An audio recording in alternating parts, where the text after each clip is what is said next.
As COVID-19 case counts have risen to record levels during the second wave, you might think that those infected during the first wave have put it behind them.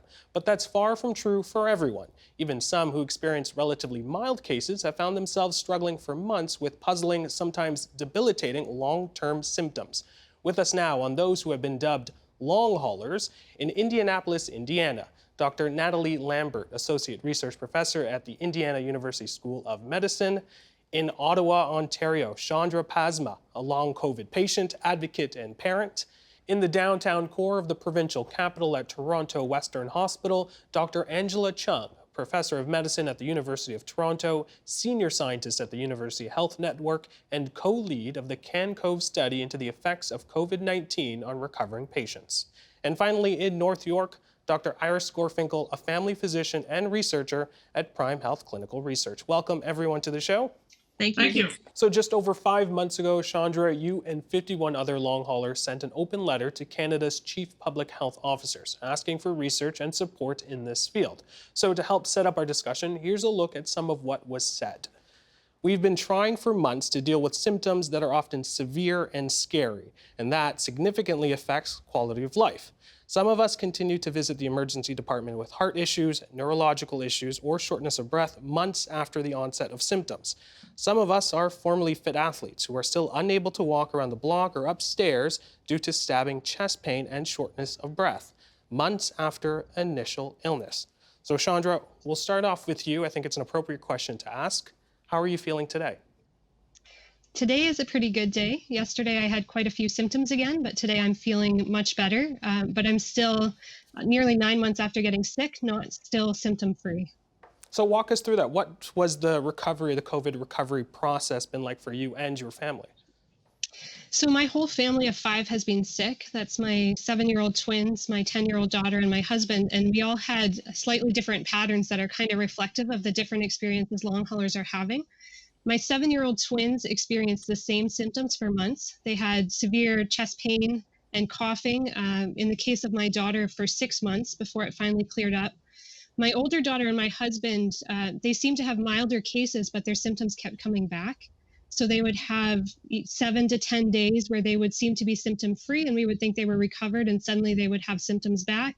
And it could be totally new and different symptoms. So, headaches, rashes, tingling in the hands and feet, but just not ever back to their baseline for a good 6 months. And in my case, I kept developing new symptoms. So I would have symptoms for 7, maybe 14 days, and they would clear up, and I would think I was over it, and suddenly I would have something new. So I had pleurisy, or severe inflammation of the lining of my chest. I had really bad skin rashes and blisters. I had headaches, brain fog, dizziness, heart rate issues. Basically, my whole body was affected at one point or another. Now, I'm curious, you penned that letter to health officials in June. Do you feel that any of those concerns were answered? No, the response that we got was really a brush off that if you have medical concerns, you should speak to your doctor. They did refer us to the CanCovid network. So we have been talking to those researchers there, but they don't have the ability to direct research. So we're still in the same position of trying to raise awareness among researchers that this is going on. There is more awareness among doctors, but everybody's experience really varies. It seems like doctors are also getting their information from the media. So some people are lucky that their doctor has read the reports and are aware that this is going on, but there are still people who are being dismissed and told that their symptoms are just anxiety and depression and can't possibly be related to COVID. Well, let's open it up to the doctors and researchers on this panel. What has been the biggest obstacle in getting to the bottom of exactly what's going on with COVID long haulers? I'll start with Dr. Chung. COVID is quite new. We started having COVID in January in Canada. And I would say that we are just up to about 9 months seeing patients with COVID. And it is really a full spectrum. Some patients do get over it in 2 or 3 days. And there are others who still have residual symptoms 9 months out. And what Chandra is talking about is quite common, that the symptoms waxes and wanes, and often they'll be told that their tests are normal. But these symptoms are quite real. And I think the more that we actually see and understand, and also trying to do testing to really understand the underpinnings of why that's happening is important. Dr. Lambert, what do you think is one of the biggest obstacles? I would say it's a couple of things when it comes to trying to do research to really understand what COVID is and all of its health impacts.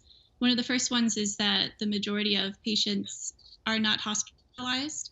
So, what that means is that we don't have very many medical records on those people. So, we have to reach out to COVID survivors who are not hospitalized to collect that data, analyze it to understand their experiences. Another really tricky component is that COVID can look very different for every single person who catches it. So, some people have these short-term symptoms, seem to get better in a week or two, but then later on will have heart problems. Other people are very sick from the beginning or even having neurological impacts. So it's a wide range of symptoms. We've actually found that it's over 100 possible symptoms that people have reported from COVID. We'll get into that a little later now. Dr. Gorfinkel, you're a primary care physician. What would you say is one of the biggest obstacles with trying to understand COVID long haulers? First, I want to say thank you to Chandra for the work she's doing. I think it's extremely important and it helps to drive research. Secondly, what's been the key issue? I think as a primary care doctor, my coming to terms with helplessness over the uncertainty that this diagnosis brings. So we don't know exactly what is causing it. We know that it's a multi-system disease, but we don't know its underpinning. How is it going to go? Well, 45% of people are asymptomatic. An estimated 5 to 10% of individuals suffer as Chandra is suffering, with long haul symptoms that can be completely unpredictable. So getting comfortable in that space of uncertainty is not easy. We don't know the pathogenesis, why it's happening. We know that it can involve many systems, but we also don't know the prognosis. And those are serious problems. I want to follow up on that, Dr. Gorfinkel. Your sister is also a long hauler. What's it been like for her in that experience? She's also a family doctor, and she was diagnosed in early April. So Illinois, where she lives, was one of the hardest hit states at the time. And like many long haulers, actually, tests were not widely available there. And it started out with actually very mild type of symptoms. She was dismissive of the initial chills she had. And note, she had gone to work for the first 2 days in a healthcare facility. Testing was not widely available. She ultimately was tested positive. That said, by day 3, she was struck with extreme fatigue, was off for the next 2 weeks. Day 4, she felt a burning sensation in her nose and then lost her sense of smell. We're now 9 months out. She only has about 25% of her sense of smell back. I think she's fairly representative of what many of these patients experience. Her taste is also gone and highly affected by that. She estimates that she has about 25% of that back. But it's representative of what these patients are experiencing, and it's severely problematic. And for me as a healthcare worker, it's scary because she had minimal symptoms for the first 2 days, actually spread the disease probably during those 2 days to patients she had seen. Mind you, at the time, they were masking and using protection, but even with that, how can we be certain? And the testing remains a bit of an obstacle. Well, I'm curious on that. As a family doctor, what's the course of action? You have a patient that comes in months after they've tested with COVID. They show those symptoms. What are you doing? First thing I always try to do is get their medical history and validate their concerns. One of their worst fears is to be gaslighted. In other words, to be told, you know what, your symptoms are in your head. And many of them have been told just that. We know that it is impossible not to experience anxiety. I think that's a given that most of these patients are going to have anxiety, but it's secondary to their symptoms. Because if a person experiences profound fatigue and yet cannot sleep, if a person tries to exercise, which is their usual go-to, and yet experiences profound fatigue following that, they might just get a little anxious. And never mind the chest pain and the shortness of breath. What do we do with these symptoms? I'll share with you, we wind up referring them to multiple services: respirology, hematology, neurology, ENT, cardiology. And that's a huge burden. And I'm not just talking about on the system, I'm talking about for the patients themselves. And what do these doctors do? They wind up following the patients because they themselves do not know the pathogenesis and the prognosis of how this is going to turn out. All right, I want to turn to some of the studies that have been done and are in progress when it comes to COVID long haulers. Dr. Chung, you're co-leading a Canadian study on COVID patients' recovery. What have you been able to learn about long haulers so far? So yes, we're running a study that is supported by Canadian Institutes of Health Research and actually the COVID-19 Immunity Task Force as well. It's in the early days in terms of what we can tell people in terms of what we have learned. But I will share with you what we have learned in terms of we have more than 400 participants in the study. And I would say that about 165 of these actually don't have a positive test, and we're trying to figure out their serology status. We are looking at, very detailed history as you heard. It's really important to try to understand the whole history of what happens to the patient. And we are also looking over what has been done in terms of testing as well. And you also heard that because often some of the tests are normal, so the patients are kind of brushed off. It is important to know that this is a new science, a new disease. Yes, we have had previous sort of post-viral syndromes and other things. And so what we have learned is that some of these residual symptoms or long-term symptoms remind me of syndromes like POTS, postural orthostatic tachycardia, reminds me of deconditioning, and reminds me of myogenic encephalomyelitis, or CFS, chronic fatigue syndrome.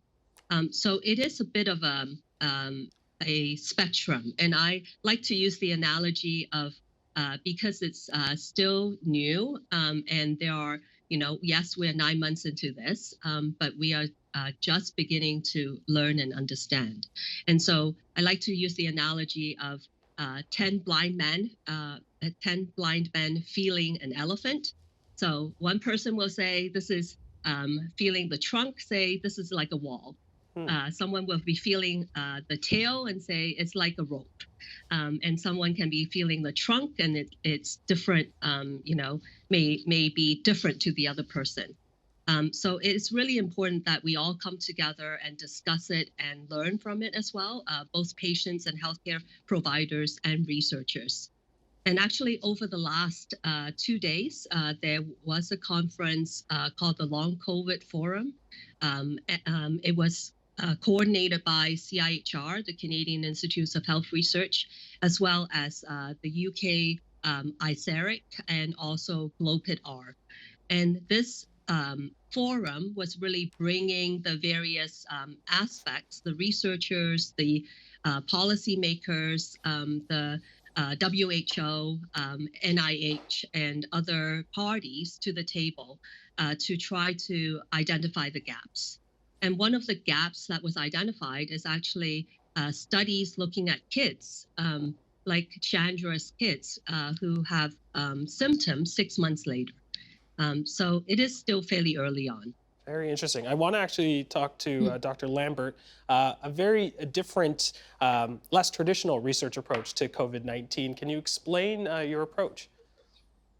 Absolutely. So my approach is to actually go online and find patients where they are talking to each other about their experiences with the disease.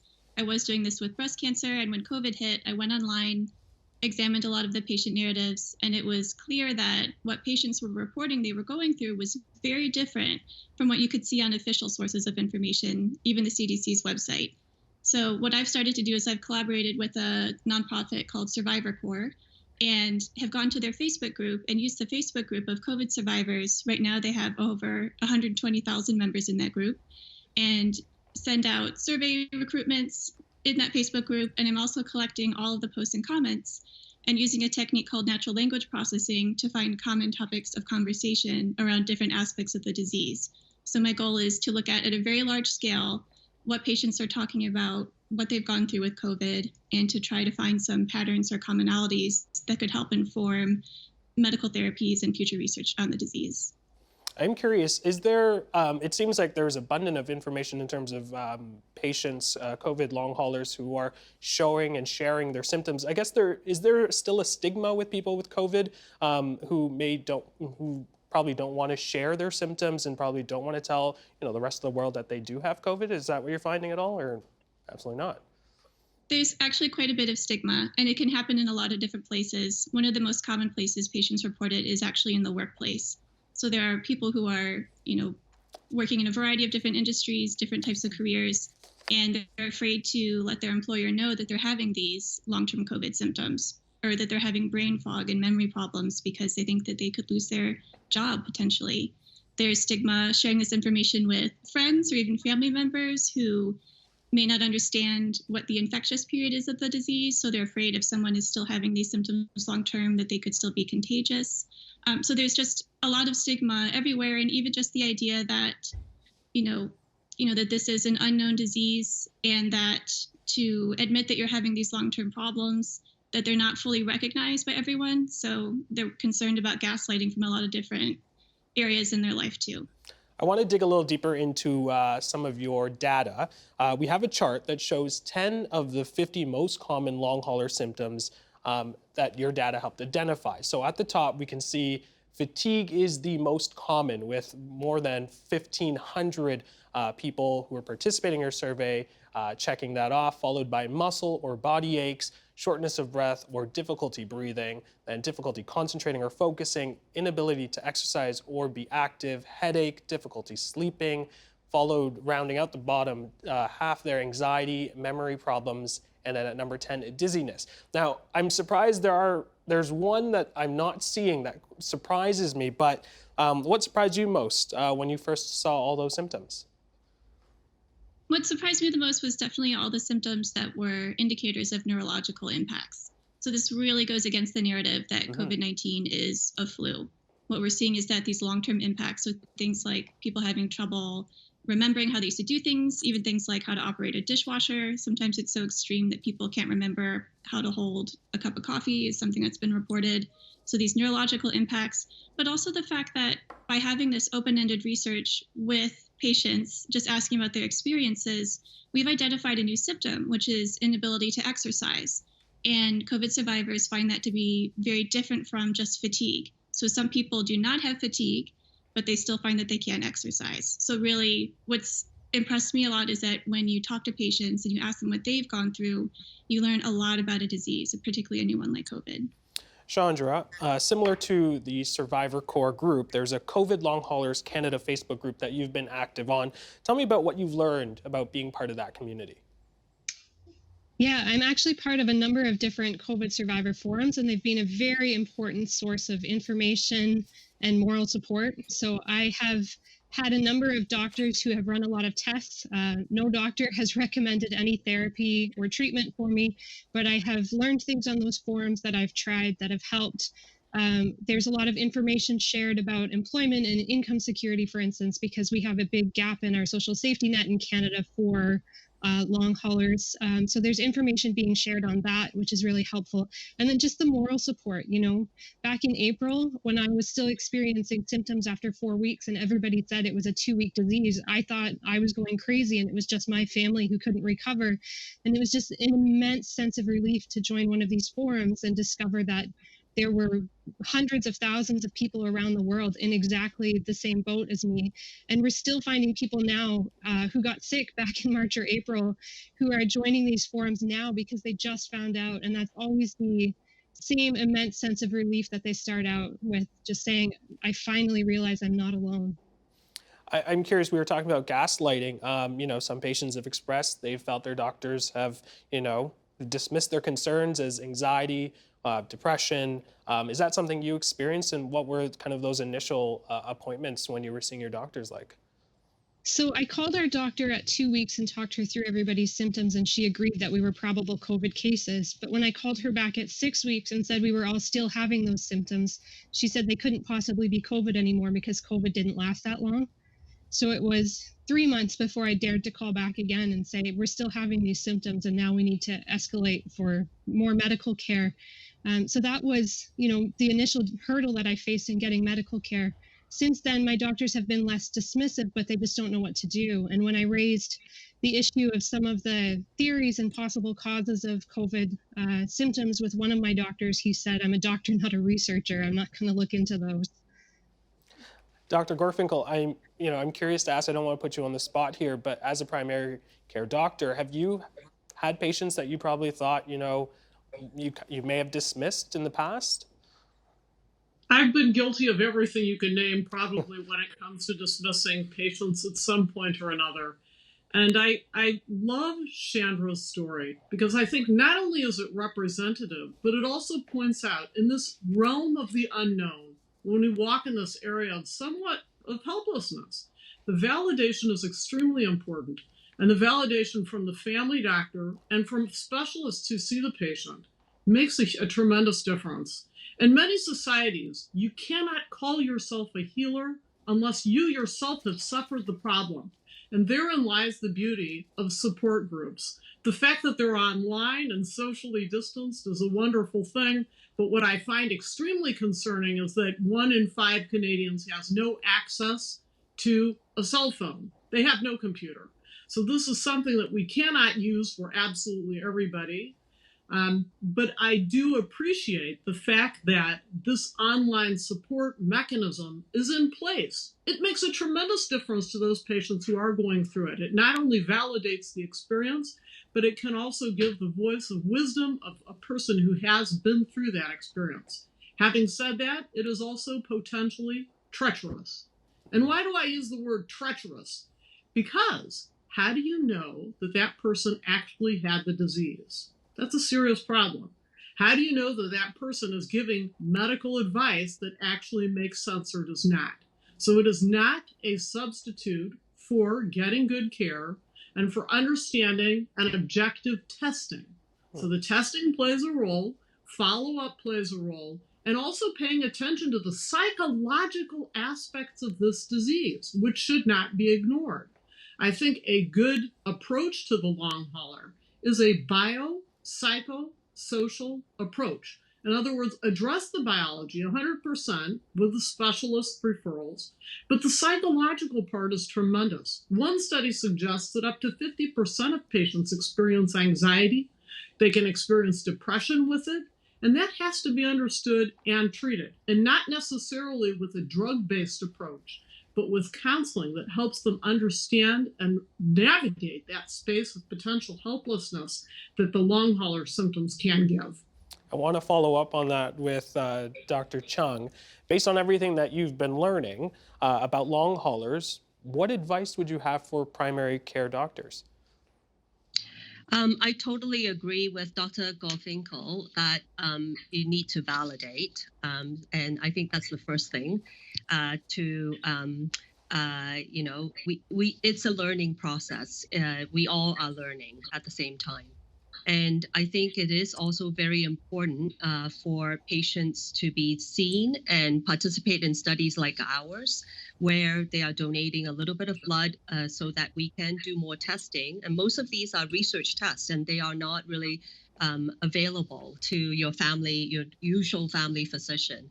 And because we work in a group across the country of more than 100 investigators, clinicians from different specialties, scientists, and researchers, we do come together to try to find answers to these questions. So, for example, our group here in Toronto is trying to work with our rehab colleagues who are interested in COVID to see if we can actually establish a rehabilitation program. And trying to work out what components of that program. Do we need a psychological piece? Do we need trying to put together something that can help people recover faster? One thing that I can share with family physicians is that I see from patients from the clinical side, patients that I'm seeing seem to have autonomic dysregulation. What does that mean? That means that usually when you do something, for example, if you run, your heart rate will go up. If you get angry, your blood pressure will go up. That's normal, but it comes down. And with patients with this, with the COVID long symptoms, something that we see is that the reactions are exaggerated. And it can take a while to sort of come down. So say, for example, the sensation of shortness of breath. It's not unusual that if you're running, you feel a little bit short of breath. But for some of the patients, it's walking one block and they feel short of breath and they can't go back to their marathon running. Those are some of the things that I would sort of share with my family physician colleagues. Dr. Lambert, in a short period of time, there seems to be a lot of information already on long haulers, with still more to be done. But I'm sure there are some people out there who are probably thinking, this is just like the 2-week flu. What do you say to those people who think, this is just, a 2-week little thing and I'll get over it? Well, it's easy for me to confidently say that it's definitely not a 2-week flu based on the research that I'm doing. I just did a survey with over 5,600 COVID survivors, and for many of them, their symptoms actually lasted for many months and are ongoing. So that's something that I can say based on what I've seen, but I think the most convincing thing would be to suggest that someone find one of these online COVID support groups, so like Survivor Corps on Facebook, and read other people's stories. So when you hear stories from actual individuals explaining how these long-term symptoms have impacted their health and their families and their ability to just live their normal lives, that's very convincing. So if you're not sure based on the news or the research, go online and listen to people's stories. Now, Dr. Lambert, I want to follow up with you. The Atlantic published a story on long haulers in August in which the author, Ed Young, wrote, "No matter the exact diagnosis, the COVID-19 pandemic will almost certainly create a substantial wave of chronically disabled people." Are we on the edge of a significant public health issue with COVID long haulers? I certainly believe so. I think it's, we're in the stage clearly where we're trying to understand the disease. But what we can see is that these symptoms are lasting long term. For some people, some problems that arise, like different types of heart problems, some can resolve on their own, but for many people, it's not. So we're at a stage where we're trying to understand, is the damage that's been done to people's bodies, is it something that we can heal over time, or is it permanent? We don't know yet. And it's going to take a long time to get these answers and to develop therapies that are very effective. So I think that we need to be prepared to help people in the very long term. Dr. Gorfinkel, we hear a lot about about the capacity of hospitals when we talk about ICUs, ventilators in relation to COVID cases. But how has the influx of COVID-19 long haulers impacted the primary care system? Let's just do the math on this for just a second. Never mind Iris Gorfinkel's personal experience, because that's obviously a biased selection. But consider for a moment that as we approach some 450,000 Canadians infected, do the math. If 10% of those, just 10%, have long haul symptoms, which is the current estimate, we have, boom, 45,000 patients right off the bat that we're dealing with in primary care. These are not patients that land up on the hospitalization list, the ICU list, or the death list. These are patients who are considered just chronically suffering from the disease. Where do they land? They land in the primary care doctor's office. Where else do they land? In all the specialists' office. And guess what? We're all following them for a long time to come. So will this impact primary care? I think we're predicting the past. Absolutely, it's impacting primary care. Every conversation I have currently with every single patient begins not with the open question, "How are you?" which was yesteryear's question. It now opens with the question, "How are you managing?" We have a couple more minutes. I want to ask a very important question in terms of what's one key takeaway you want people to know when it comes to long COVID sufferers and the road ahead? I'll start with Chandra. Well, first, I want to follow up on something Dr. Gorfinkel said, which is about the incidence of long COVID. First of all, we know that there's a significant proportion of Canadians who have been sick but never got tested or diagnosed. So the official infection rate in Ontario is just under 1%, but the Ontario Health Study just released its preliminary findings, and they found that just under 4% of respondents said that they suspected they had COVID but had never received a diagnosis. So we're talking about 4 times as many people as the actual infection rate. And then 10% of people having persistent symptoms is actually the low end. There are some studies that suggest it's as high as 50 or 60%, because a lot depends on whether you ask people only about specific symptoms or whether you ask them if they have fully recovered and returned to their baseline health. So I think one thing we need to do is not assume we know the incidence of long COVID in Canada, but actually count it.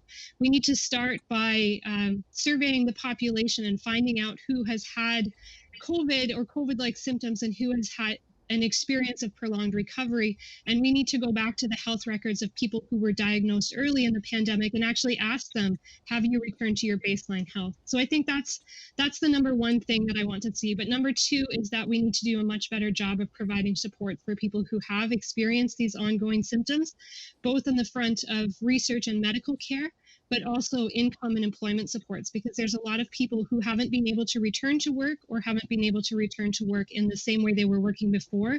And it's going to be a significant problem, especially if we don't help them to fully recover now.